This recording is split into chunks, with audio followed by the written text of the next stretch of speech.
Well, you know, the other thing too, again, I keep coming back to this thing in Brazil because it seems to me that as part of the top of that stool you talked about at the beginning, that's government, that it seems to me that what we've seen happen is that because of this sort of ability for people to communicate via cell phones and via the internet and Twitter and things like that, that we have, in a sense, and we see this what's happening obviously in Egypt right now, what was happening a few weeks ago in Istanbul, you see this, if you will, sort of in more of a public involvement in policy making and using this new communication channel to be able to give that kind of feedback.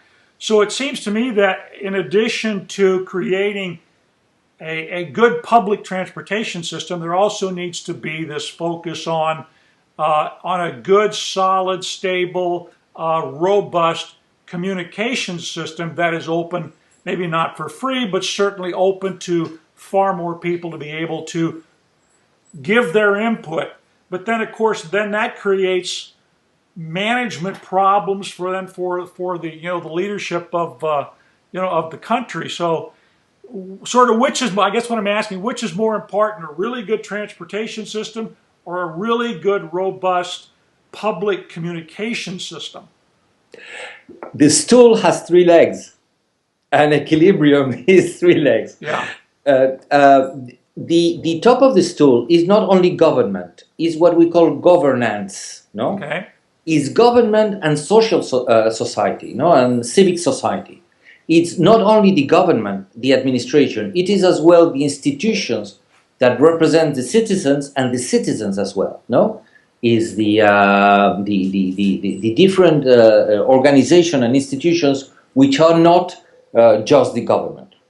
You know, it's not new. No, now we need to tweet and we need to send messages because we are large democracies.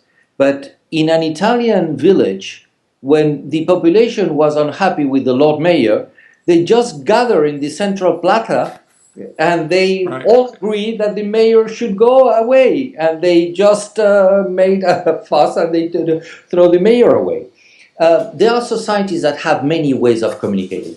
In an Anglo-Saxon, a medieval or a pre-medieval English village, it was the tribal system of governance.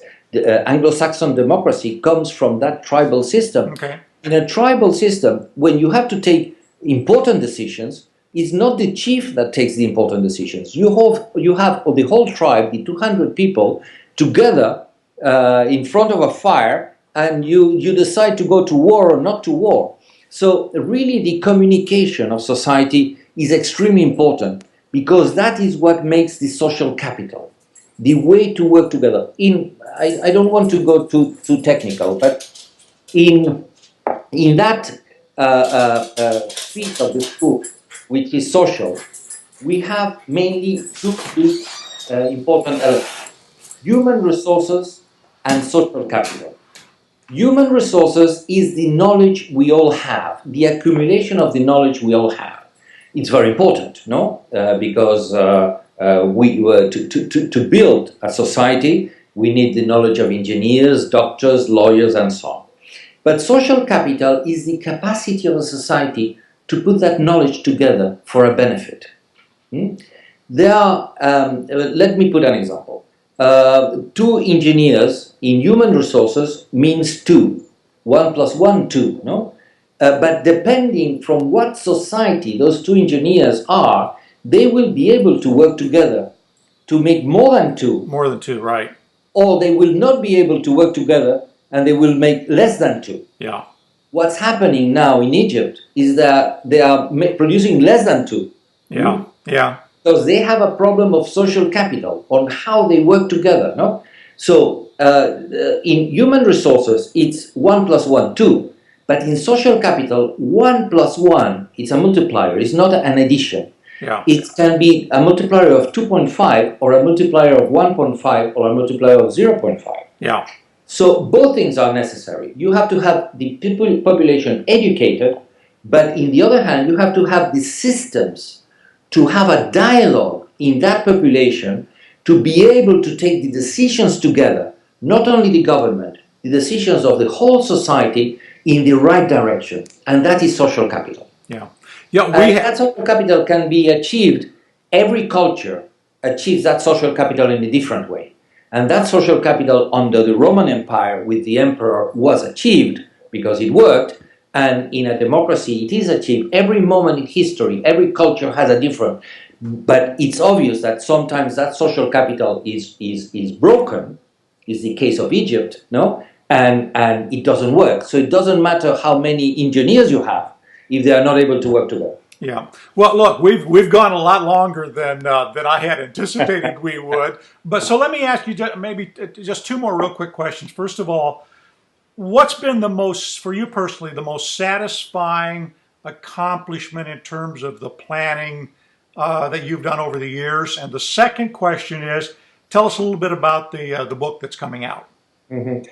Well, the two things are related. The Metropolis up to now have been growing in concentric circles. No, you put another circle around the existing one, and you grow and you grow and you grow.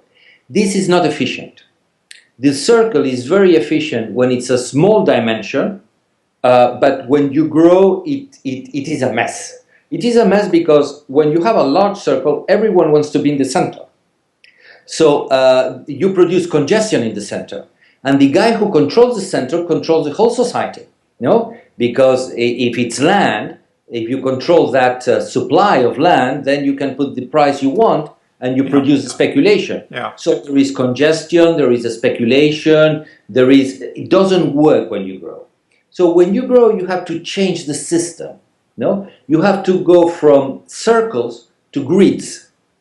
You have to stop playing dots, no? Trying to have your dot in the center, right? And to play chess. Okay. And to change from, because chess provides you many alternatives of location.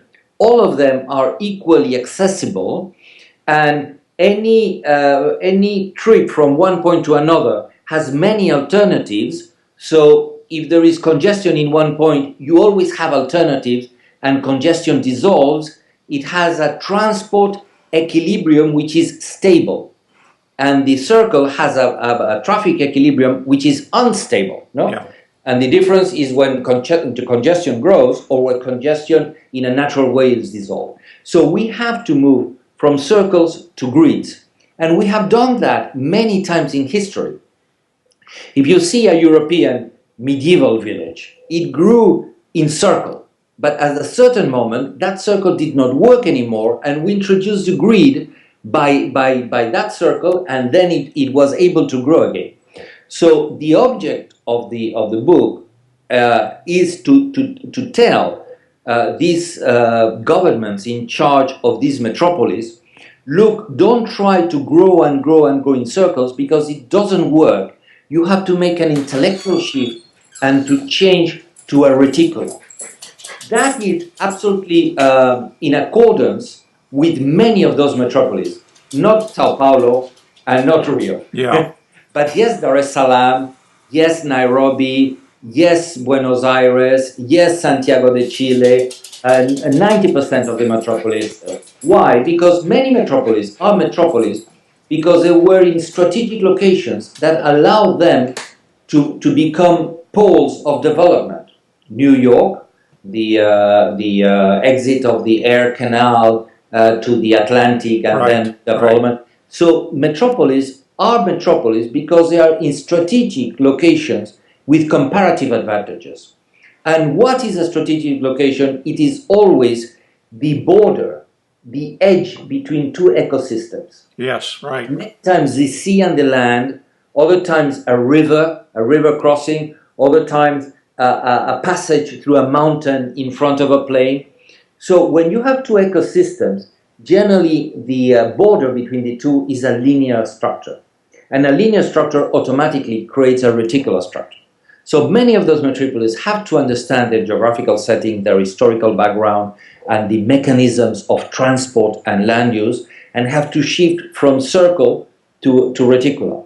And so my most my best experiences in planning have been when I have been able to change the structure of those metropolis from circle to reticle. Right. And that has been, for instance, the case of Madrid, where I was in charge of that.